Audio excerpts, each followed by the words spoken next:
काय म्हणले माहितीये का, उपोषण मागं घेतलं तर म्हणले फडणवीसला मॅनेज झाला, म्हणजे उपोषण मागं घेतलं तर फडणवीसला मॅनेज झाला. बर, उपोषणाला बसला तर म्हणले राजेश टोपेनं बसवला. अरे चोट्ट, एक वाक्य काहीतरी बोला ना. एक तर राजेश टोपेनं बसवला म्हणा, पवारनं बसवला म्हणा, नाही तर फडणवीसनं उठवला म्हणा. दोन्ही असं कॉम्पिटिशन कसं होईल शेखर भैया? अरे लाजा वाटल्या पाहिजे ना.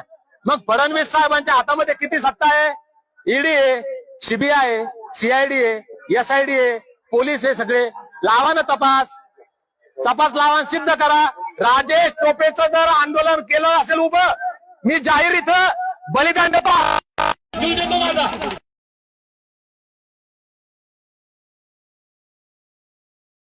काय म्हणजे तुम्ही जे म्हणता ते खरं, आमच्यावर संशय उभा करायचा.